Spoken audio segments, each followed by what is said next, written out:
You're watching UATV News. My name is Inna Kosinska. Good evening. Security became the main topic of talks between Minister of Foreign Affairs of Ukraine, Dmytro Kuleba, with his colleagues from the EU member states. He informed them about the situation on the border of Ukraine with Russia, as well as in eastern Ukraine and in the occupied Crimea. In addition, he told how the state is strengthening its borders and coordinates actions with Poland and Lithuania in connection with the migration crisis on the Polish-Belarusian border. According to Kuleba, the situation and the movement of Russian troops on the border with Ukraine are part of a single strategy of the Kremlin.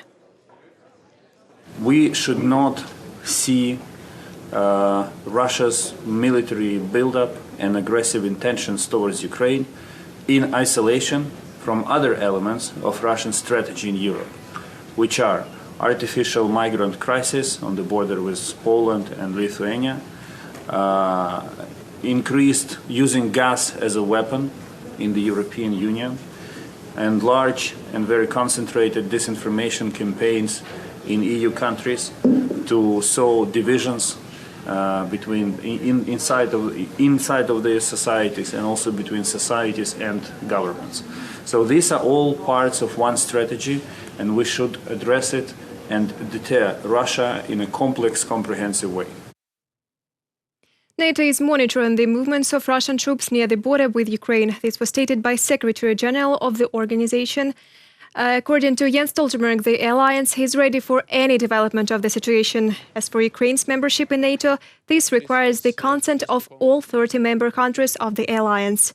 So far, there is no consensus, said Stoltenberg. Ukraine is not a NATO member, but above all we have strengthened our partnership and we work more closely. In order to be a NATO member, one needs to meet NATO standards. We help with modernization, fight against corruption, but in order to become a full member, all 30 members of the alliance should agree to this. And now we do not have a consensus on inviting Ukraine to join the alliance. Jens Stoltenberg, NATO Secretary General. 80,000 kilograms of ammunition arrived in Ukraine from the United States. This is the fourth shipment of additional $60 million in defense assistance that President Joe Biden sent to Ukraine. The embassy of the United States emphasizes that the assistance of their country demonstrates loyalty to the successes of a stable, democratic and free Ukraine. Starting in 2014, the United States has provided Ukraine with more than $2.5 billion in security assistance.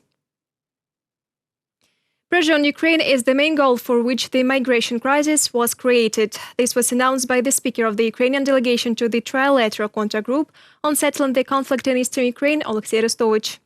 In his opinion, the situation on the Polish-Belarusian border is going to escalate.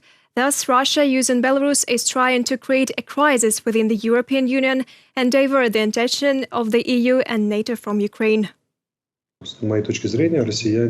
The Russians are creating a cut-off flank in relation to NATO so that NATO does not interfere with them, exerting military pressure on Ukraine. Will this pressure turn out to be real operations with an attempt to get out, as the Ukrainian leadership, Minister Kuleba and the top military political leadership of the United States have repeatedly stated, or will it be a blackmail, a threat and a complex of disinformation effects with energy pressure? We'll see, but from a military point of view, as soon as the first migrants started breaking the border with Belarus, the operation began, and the main goal is Ukraine. One will be held accountable before the law for assisting migrants in illegal crossing of the border. Defense Minister Reznikov stated this. According to him, they are identifying people who may be involved in such activities. For example, small carriers, farmers or foresters. In the border regions of Ukraine, security has been strengthened. Security forces and equipment are being deployed. The state of emergency may be introduced in the border regions in the case of a threat of a mass breakthrough of migrants from the territory of Belarus to Ukraine. I would like to warn those businessmen who live in 5 regions, I mean those regions that border on Belarus, who plan to make money by bringing illegal migrants into the middle of the country. This will be against the national interests of Ukraine. This is a national security issue. The citizen of Ukraine was detained in Poland for helping illegal migrants. This was reported by the police of Podlaski Voivodeship, which borders on Belarus. Together with him, the police detained a Briton, a Swede and a German. They attempted to move 33 people across the border illegally. According to the Polish Border Service, 118 illegal borders crossing attempts were fixed previously.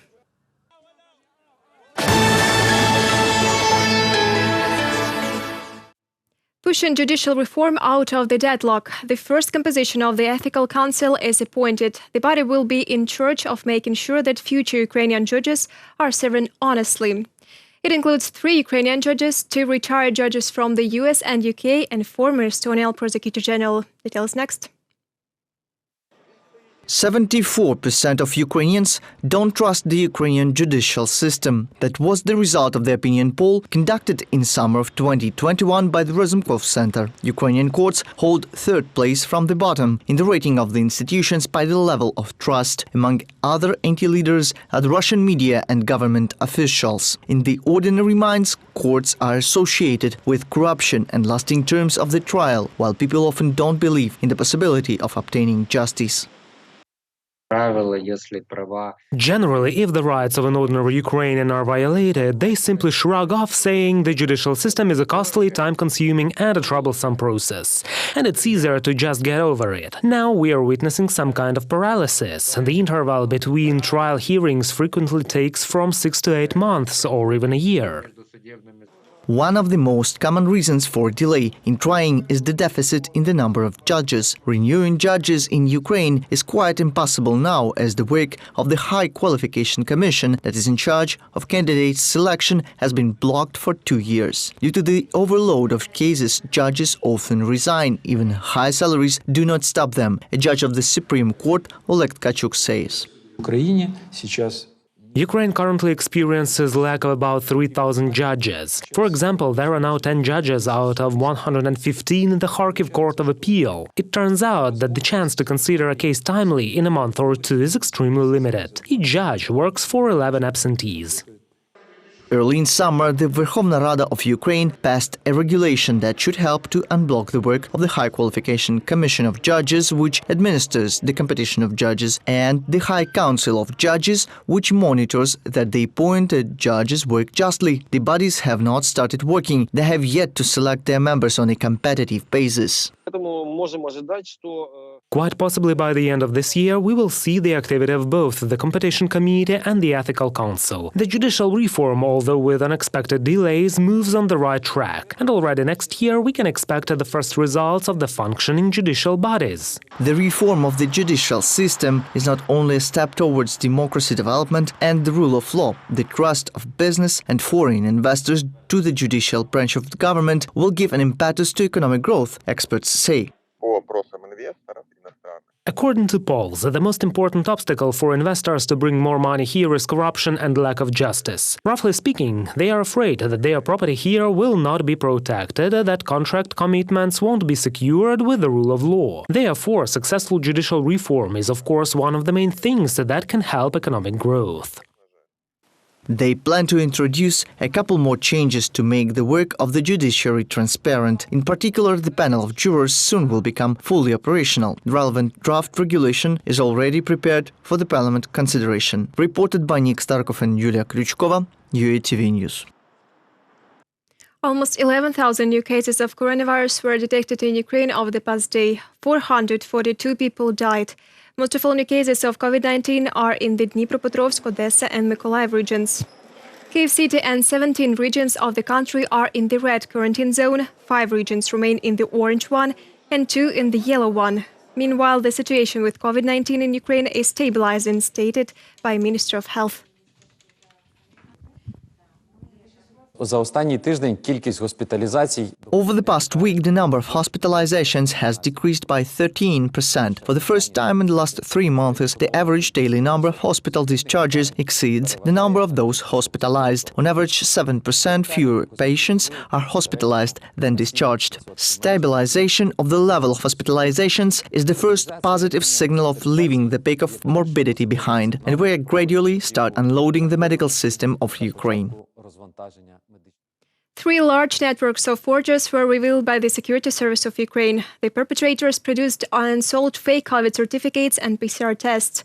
They worked in Kyiv, Rivne and Lviv cities. About 10,000 people received fake documents. They took $30 for a fake negative PCR test, $150 for an international certificate of vaccination, and $380 for entering data on vaccination into the database without giving a jab. The organizers were detained. According to the preliminary data, the forgers have illegally earned about $385,000. No foie gras, wildlife photography or travel in zoos. From now on, one will be punished for this in Ukraine. A law that increases liability for cruelty to animals has recently come into force. It introduces a fine of up to 8,500 hryvnias, that is about $320 for torturing animals. While one who treats animals especially cruelly will face 5 to 8 years in prison. More details in the following report. According to the new rules, the owner will have to pay a fine of $10 to $15 for walking the dog without a muzzle or leash, or in case the owner does not clean up after his pet in the park or in another public place. But the main changes is that the law increases administrative and criminal liability for cruelty towards animals. Owners are obliged to control reproduction of their pets only by human methods, that is, neutering them. The responsibility for beating, murder and cruelty towards animals increased. One may even be imprisoned for this. The maximum sentence is up to 8 years. The suffering pets will be taken away from such owners. When contacting the police, it is important to provide some data in order for the person to be held accountable. Here it is very important to record it somehow, that is, at best, film on the phone. In this way it will be easier to prove the fact of the crime.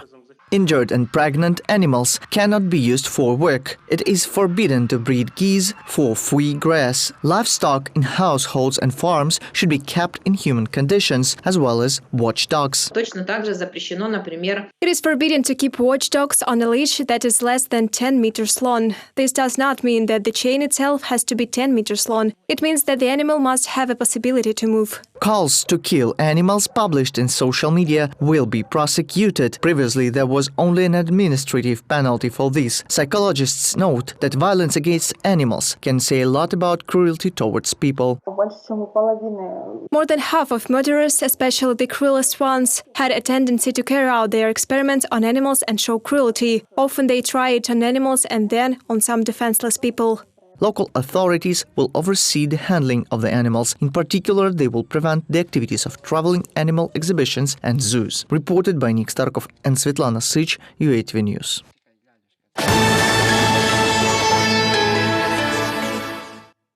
Garden of Eden for a cup of coffee. A social action was organized in one of Dnipro city coffee houses. Part of the earnings from the coffee sold was set aside to buy trees. With this money, seedlings of paradise apple trees were bought. Our journalists saw how residents of the city planted the garden and made a report for you. Do not forget to say warm words to a tree, whisper something to it, so that in spring we could come to observe these beautiful flowers. This way, planting of the garden started in the Gagarin Park in Dnipro city. There were 70 trees in total. Before distributing seedlings, experts gave instructions. You should not plant it like this, as some do, because then it will fall away. One should plant like this, where the roots appear.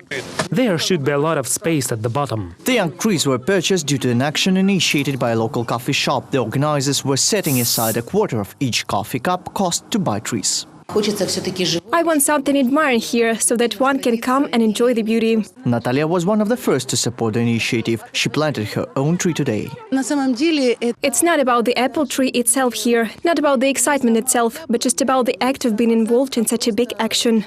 Biologists helped to select the trees that are the most suitable for the park. Those hybrid apple trees are the so-called royalty variety. It is a hybrid of those varieties that feel great here without any problems. They can be planted in our conditions and, of course, they will grow.